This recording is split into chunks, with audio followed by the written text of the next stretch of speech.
Allseeingeyetarot. Here with another This Could Be You series. Another video from the This Could Be You series. There's been something on my mind lately that I was told to release a message on. And the name of this message is Not in a Position to Leave. Okay, so lately we have been pulling cards, messing around, and we've been seeing a lot of infidelity lately. Now, when you guys are just boyfriend and girlfriend, it may not be that big of a deal, okay? If it doesn't work out in your relationship, then cool, whatever. You know, you can just go ahead, break up, go about your ways, and you don't have many repercussions, you know. You may be sad about something or you may be hurt about it, but it's not the same thing as those people that has been married for many years. And you find out that your husband or your wife has been seeing someone else, okay? All of your finances are together. Your names are in, you know, the house is in each other's names. You just have a lot of assets together. And you sit there and you ask yourself, is it worth me letting go of this marriage? This 5 minutes worth of sex, 10 minutes if you're lucky, that he done had outside of my household, is it worth me giving up everything over? Now, personally, listen, I can't tell anyone how to feel about a situation, but I'm gonna tell you something. One thing that I've learned, already have been married, been in a lot of relationships, long-term wise. The one thing that I will say is that when I was younger, it bothered me a lot. But that marriage, that did it, Linda. Listen. There was never a feeling that I went through when I was trying to break up with someone like the feeling I felt when my husband betrayed me. Yes, you can throw him out the house. Yes, you can go sleep at a hotel, go to your family member's house. But after you've cooled down and you begin to think about it, a lot of times it's too much, you know. It's like, oh my God, what am I going to do about the taxes? We file together. Do we file separate? You know, what if I leave this man and he goes to be with that other woman? What if I leave this woman and she goes to be with that other man? You know, because it's vice versa. Infidelity can happen through either side. The one thing that I want to explain to you guys is your role in the infidelity. So listen up. I do want to pull some cards. I love this deck. This is the Fountain deck. If you have not had this tarot deck, it's gilded. But if you have not had a chance to buy this tarot deck and you're a tarot reader, listen to me. This was sent to me. I had Truly Blessed Tarot. Thank you so much, sweetheart. She sent me a lot of different decks. And out of all my decks that I have, nothing spoke to me like this Fountain Tarot. Okay? This deck is amazing. It deals with abstract light, and there's people on there, but there's something about this deck. The person that designed it, the creator, I'm telling you, there's something about that person. I would love to do a reading on the person that designed the deck. Okay, so anyway, back to my story.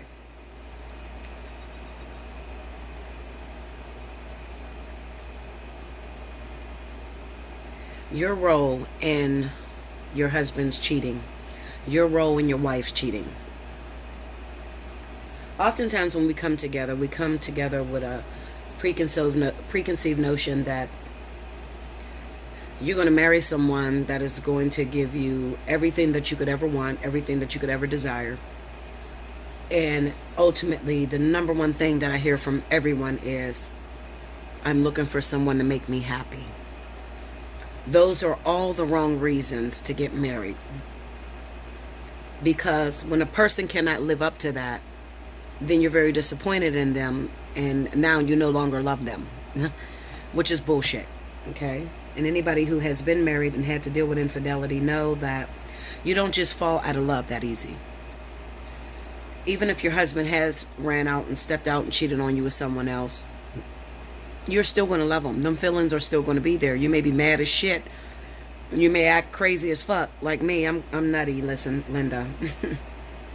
I try not to make myself upset. I had an incident recently, and I'm just going to throw it out there, and he's probably going to be mad, but I really don't give a fuck, honestly. I had a recent incident.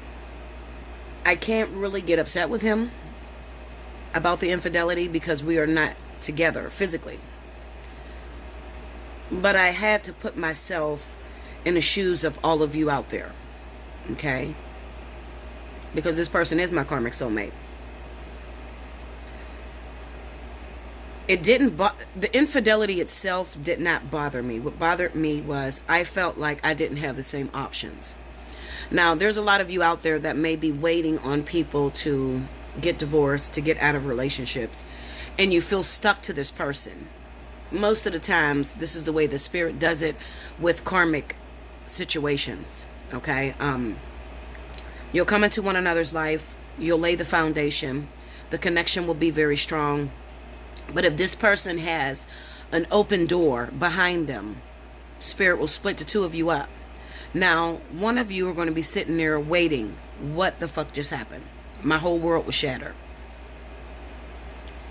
Believe it or not, if you guys are karmic soulmates, both of you are sitting there waiting. But in your mind, you don't feel that way because you're like, okay, well, he needs to get a divorce or she needs to get a divorce. So maybe they're still with their wife or their husband. But that don't be the case. Believe it or not, the spirit is, taking this person through a history of the connection that they had with their husband or wife. And they're evaluating some important lessons that they did not succeed at. Okay, some tests that they failed at.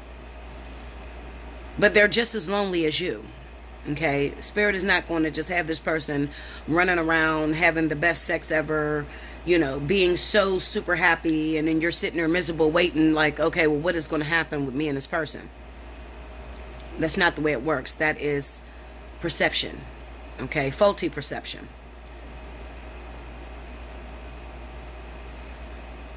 What happens is when you get with someone, you have this facade, you have this laundry list of what you expect from that person.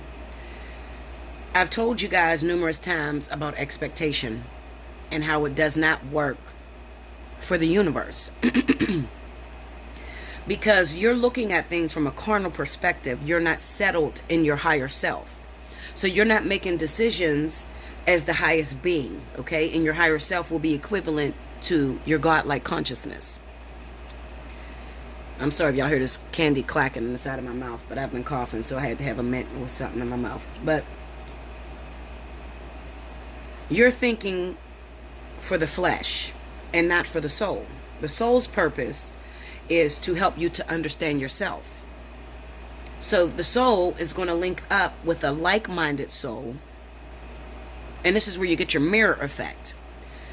Now, the crazy thing is that when this person begins to trigger you and you're looking in the mirror, a lot of times you're going to say, that's not me. I don't do that. This person is narcissistic. They do this, they do that. But that's not who I am. It just shows the level of immaturity and the level of the lack of growth. Because with your karmic soulmate, they should be displaying things to you that is in character of yourself. The things that you've hidden from yourself.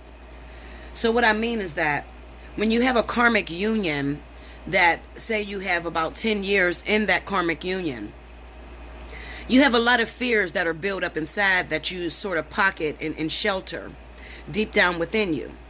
That you thought that you may have gotten over. Actually, you buried them. You didn't deal with the experience and how the experience caused the fear. So I like to give the visual of... Let me take this candy out. I like to give the visual of the little girl that grew up with an alcoholic father, that watched her alcoholic father beat her mother, will turn into a woman who is afraid of men that has problems with alcoholism or abuse. Okay? The karmic soulmate, once she gets to the point of her life where she have passed most of her tests and she's getting to the karmic soulmate, the karmic soulmate that will come in will be the mirror of what she's experienced, the things that she fears. So a lot of times the karmic soulmate will have an alcohol problem or have a problem with aggression or abuse.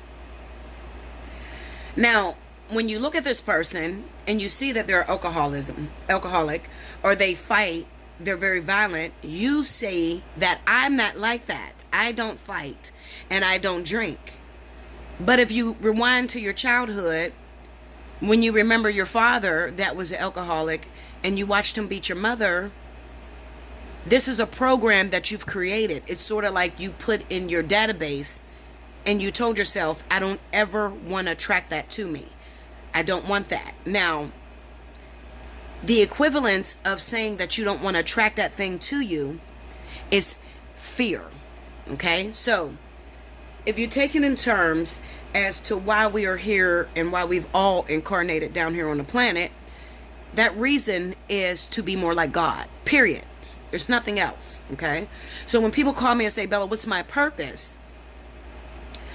I really don't know what to say to them, because all the other things, who you date, who you marry, the kids you have, the job you want to work at, the success level you're at, that's all virtual reality. That's all the little quirks that you put into your life, but they're not important. Okay? The importance is to be more like God. That's the contract. That's the contract of why you're here. So you have the flesh and then you have the soul. The soul is the GPS system that navigates through life to try to attract those souls to you that have made you further or pushed you further away from God.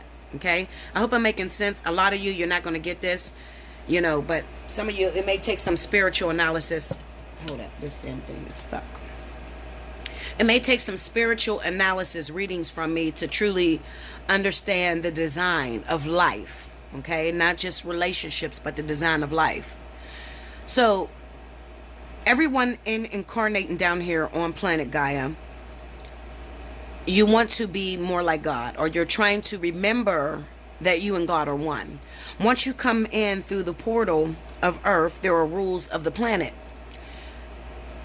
You're going to go through different experiences through the thoughts that you think. Once thought becomes feeling, it's manifested physicality. Okay, so when you have thoughts and you get these thoughts from different experiences all the way up from a baby, so you're going to experience different things in your lifetime. Your first thoughts are going to come from your home life, your mother, your father.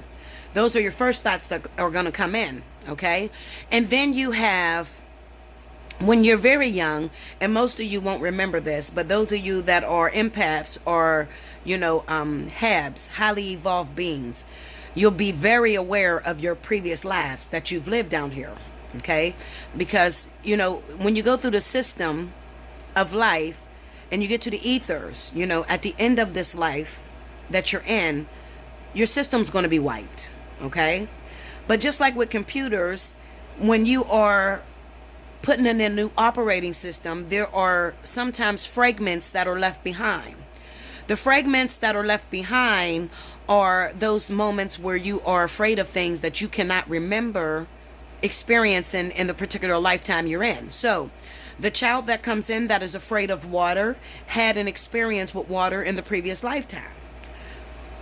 The grown adult that is afraid of lightning but never been hit by lightning have had an experience in their previous life of lightning. And this is why I tell y'all guys to watch Origins, because it kind of gives you a little bit on, it touches a little bit on how soulmates work as well as reincarnation. Okay? But you got to go look at that movie. It's a really good movie. If you haven't watched it, please do watch it. It's the letter I, Origins, Origins. Okay? So, you might have to go to, and I always give out the free shit. Listen, Linda. Okay? I be having a hookup. But if you haven't checked out 1, 2, 3 movies, go check that out, because that's where you can watch it at for free. Okay, everywhere else they don't have it nowhere for free. It was made in 2014. You can get it on Amazon, you can rent it on Amazon, and you can also buy it. It's worth it. I would recommend that you buy it. Okay, if you don't have access to the internet or a computer on a regular basis, then buy the movie from Amazon, because it's worth it. You're going to watch it 1,000 times. Okay, so anyway, so back to what I was saying, because y'all know me, I get to jumping around, and I have so much in my head, it would be impossible for me to teach it all in one lifetime. Okay, so you have these experiences from early on from your childhood. These different experiences teaches you that God and you are separate. So a lot of you, those of you that have been raised in religious-based families, and I do know something about this, so I'm not just going based off of what I feel personally, because I actually incarnated into a religious family. My mother's a minister, and I have a lot of uncles that are ministers and gospel singers and everything. Okay, so I come through a religious family. When you go through religion a lot of times will push God away from the all one nigh being, okay, or the all one sense. So you feel that God is separate, and they teach you to pray to God because he's the omni being, and he is the one that provides things for you. That's what you learn as a little girl growing up. Okay, and as you start to study and do your own research, a lot of people goes towards religion because that seems like the foundational based thing when you get down here. The foundational based theme when you get down here on this planet, Gaia. It's different in other planets, but down here, religion rules. Okay?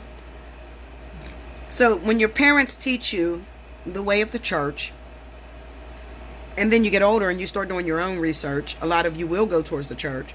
But then what ends up happening is once you mature, you're going to deviate from that, because you're going to feel something is wrong with the makeup. Something's wrong. You're telling me I have to pray to God. You're telling me that everything I do is a sin. You're telling me I'm born in sin and it doesn't sit right within me. I don't like to go towards religion because there has been many wars, generation after generation, over religion, okay, and science. So I don't like to go into that area. That is not my area of expertise. I know about it, but it's not my area of expertise. I'm not about to sit here and speak about King Arthur James and how that shit originated, you know, back at 100 BC. Listen, it's not for me, okay? And it's not beneficial for me.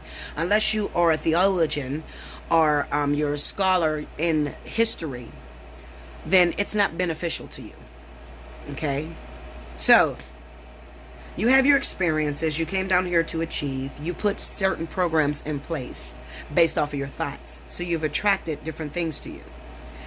If you grew up in a very poor family and you watched your mom be struggling and your father struggle, and your parents always told you no, no, no, what it oftentimes creates is a duality. So it will create the person that is driven and focused on working really hard to take care of their kids so that they don't have to, you know, treat their kids or raise their kids the same way that they were raised, okay? Because everything is duality once you come down here, okay? So what I mean is, if you came down here to remember that you were with God, you have to remember what it's like being without God.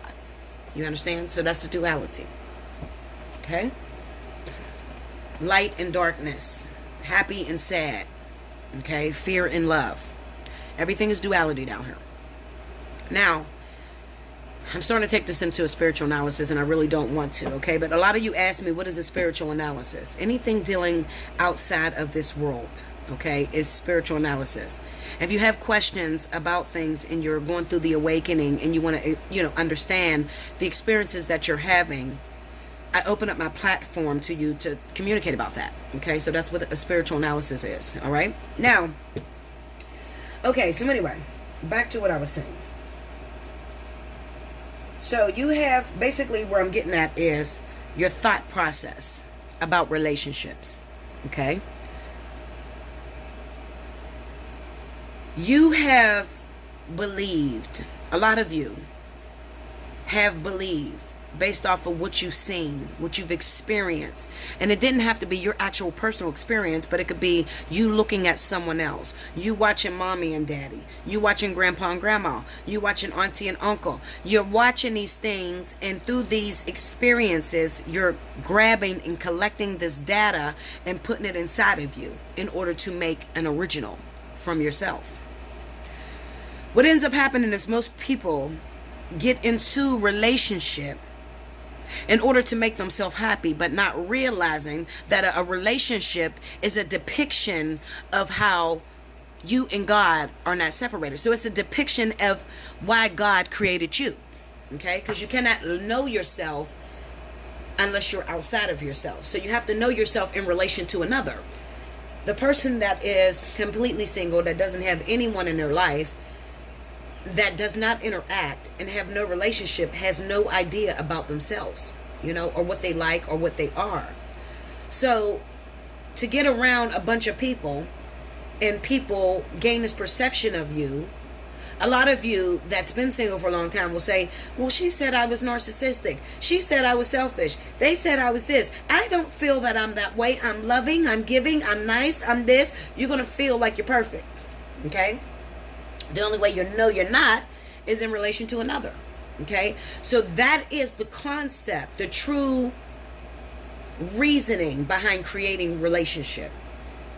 God never intended for it to be a control factor. Meaning, I get with this person and I have to marry this individual, and this is my husband, and he's not supposed to cheat on me with no one else, and she's not supposed to cheat on me with anyone else, and I control this. You don't control anything but yourself.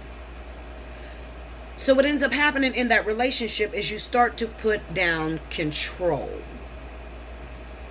And when you start to hold on to anything too tightly, it challenges the universe to take it from you. Okay? So let me give you another scenario. My daughter is on vacation right now. She went to a campsite. She is in ROTC, with all that army shit. And they took a few of the scholars of ROTC and took them camping. She'll be gone for 5 days. I woke up at 12 noon today. My ringer was off. I did not realize this. My daughter probably called me about 40 times. It freaked me out because I knew I missed her call. My ringer was off, and now she's gone. And I could not contact her because they can't have phones where they're gone. So I had to say to myself, after I called King and asked him did he speak to his daughter, and he told me no, I was panicking, okay? Because I'm like, oh my God, something had to be wrong. Why did she call me so many times? But then I thought about it. Bella, she's covered. And she'll be fine. And everything that's going to go on that trip, you could always tune in and find out what's going on. And not in a sense of picking up a phone. I'm talking about telepathy. Okay? Communicating through the spirit realm. Alright? So, it made me relax. There's nothing you can do about it. She'll be fine. Some mothers would panic. Oh my God. They would think the worst. What if she dies out there? What if she does this? What if she, that negative thinking will actually manifest a physical situation. So you have to be very careful. In the same way you can manifest a negative situation with your children because you're holding on too tightly to them, you could also do it with your husband. So you've been with this man for about 5 years and he treats you like a queen and you feel really good. And you watch all of these girls that are single and you watch all of these people that are cheating. And you start to see this cheating thing be a trend. Now you're thinking, what if he cheats on me? What if I don't look like the girls on TV? What if I don't make him happy? Never realizing that it's not your physical appearance. It's not even your attitude. It's not even the way you think as to why you and this person came together. Okay? You did this long before you got here. You made a contract with that person long before you got here. And some of you that are single and have been single for a long time and haven't had a husband, you made a contract as well. You just haven't got to it yet. Okay? You written it down as to when that person is supposed to come into your life during critical moments. And those of you that are single for very, very long periods of time, it is because you know that you have issues with control, you have issues with worrying, and you would manifest the worst relationship that anyone could ever have. Okay? You don't believe me? Okay, Linda. So, what I want you to do, I want you to think about what matters to you. What means the most to you? What do you worry about all the time? I guaranteed you it's the bills, it's the money, the job, the children, all of these things that crowd your mind. Those of you that have gray hair before 30, you're some of the biggest worriers. Okay? You worry. You're constantly worrying about things going wrong. And the reason why you worry about these things going wrong is due to your experiences that you've had in the past. The only way that you can work that out of you is in relation to another. So if you've been single for a very long time, it is mainly because Spirit knows if I put her with this karmic soulmate, she doesn't have any endurance. She's a very big worrier. And as soon as we begin to trigger her, she's going to push this person out of her life and not want to deal with it. Okay? Not want to deal with it. And then some of you that are married and you have the whole infidelity thing going on. Spirit has twisted and embedded you so bad to where if you even wanted to run, you could not run, because everything, it's like your marriage is your life support. So what I'm saying is that your monies are together, your house is together, your credit is together, your fucking taxes are together, your kids are together, everything is together. So you have there's no way that you could fuck that up. But what you could fuck up is nobody can control your mind. Okay? So what was your part in the infidelity? Oh, I ain't fucked up, y'all. I know what I'm talking about. I'm just trying to give you a little bit of history. I'm throwing inserts in there. Okay? I'm not trying to sit here and give you a whole seminar. I'm throwing inserts in there so you could understand where your part is in this infidelity that your husband or wife has just done to you, or your boyfriend or girlfriend has just done to you. Nobody can control your mind. So those of you that have been married 5 years, 6 years, 10, you used to love that husband. You used to adore him. Get up in the middle of the night, make sure his breakfast was ready, lay out his clothes, rub his back, make sure his nails was good, do his toes, rub his feet, give him massages. You used to adore that man. I want you to think of right before your husband cheated on you or your wife cheated on you. And tell me where your countenance fell. Where did you lay it down at? And you would be surprised how many women and men can say, "You're so right, Bella. Because I was just thinking right before he cheated on me that I wish that motherfucker would die. He's a selfish ass son of a bitch. I hope he get into a bad situation so he can learn his lesson." You were thinking all kind of negative shit on your partner. So what you did was you raised up some competition for yourself. Because you can't change nobody. Okay? You can't change. You can influence, but you cannot change. All right? So the moment you started taking that person for granted, they don't want to sleep with you no more. They don't want to touch you anymore. And let me tell you something, men. Mr. Man, and this is not just all about my women. You caused this shit for yourself too. Because I'm going to tell you something. In the course of my business, I have seen more women cheat than I have seen the men. And I'm going to tell you the number one reason why the women say they cheat. My husband doesn't even sleep in the bed with me no more. We haven't had sex in God knows when. And you think your wife is being 100% faithful and she's fucking the boss. Going to work, doing the most unimaginable shit that you could ever imagine. Linda, listen. I've heard it all. But you caused that. And do you realize, men, where you push that woman to experience the fullness of her life, even when you're in it? That's all it is. So cheating is not really a person looking to leave you. Cheating is, listen, I made a contract with you. The contract said that you would teach me my lessons and I would teach you your lessons.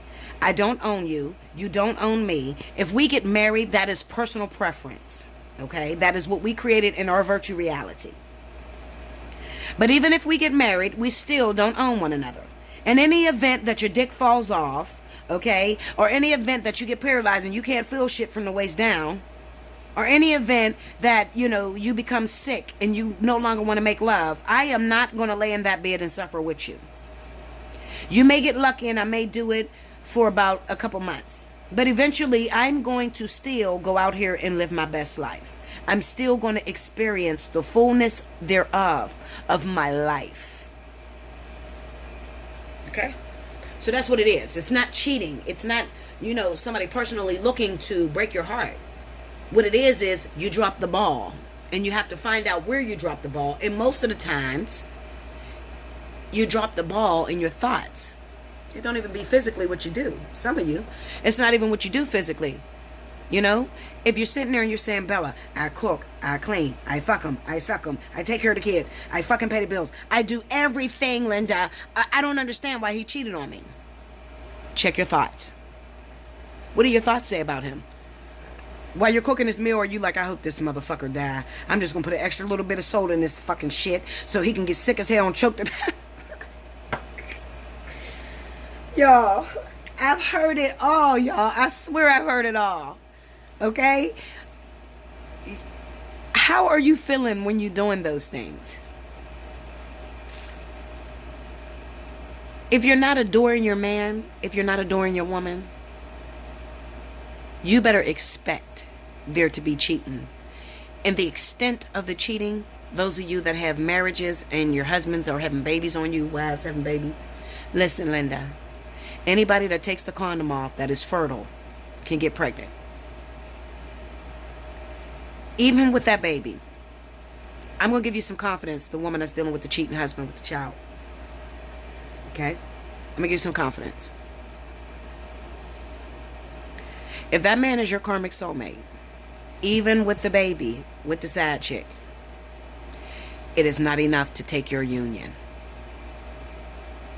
Because the child, the fuck session, that is all personal, carnal shit. Virtual reality that you're responsible for creating. That's what you consider free will. Okay? What spirit's part? What part do they look for? They stayed together 10 years. He came with a baby. How does she handle that situation? Did she fix something within herself? Did it trigger something from her past? Did she run away from the situation? Did she try to run away from the situation? Or did she stand there and handle it? What did she do? That's what matters to spirit. What lesson you gained out of it?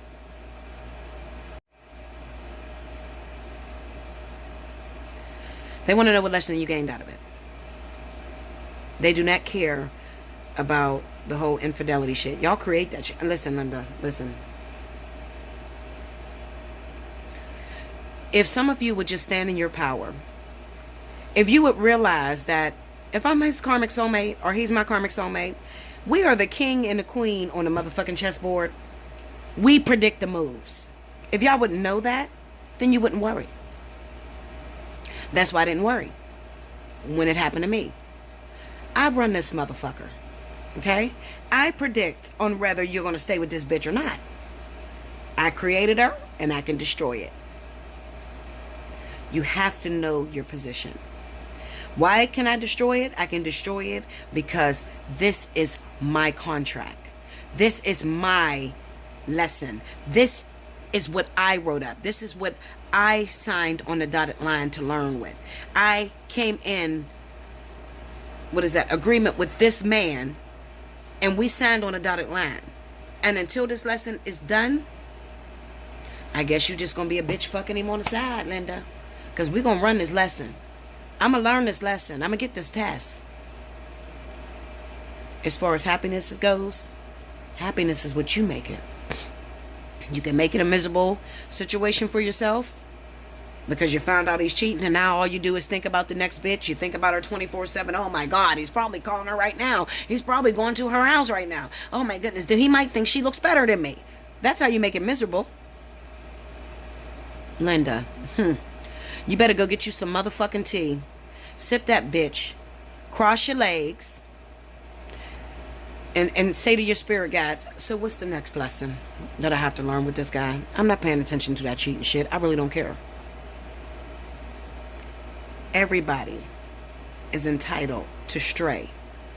If your partner is not teaching or enforcing the lessons, make it about the lessons and you'll have a relationship for a lifetime. Make it about personal feelings and you're not going to be with that motherfucker.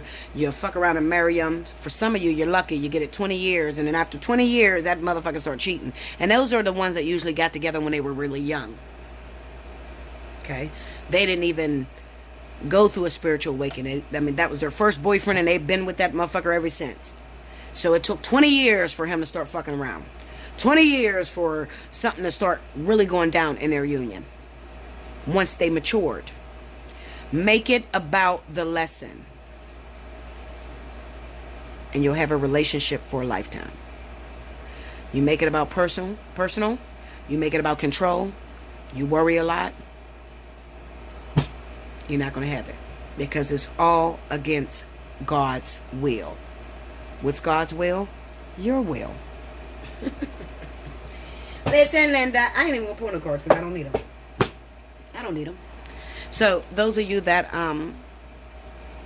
not in a position to leave. Not in a position to leave means this. You still have a contract running, Linda. I know he cheated. I know she cheated. I know you guys don't get along, and I know you're fighting really bad right now. But the lesson stays the same. The people can change, but the lesson stays the same. So running away from him because he cheated on you ain't gonna do you no good. Because the next one will too. If you got issues with cheating, if you worry about cheating all the time, you're gonna manifest that in every man you get with.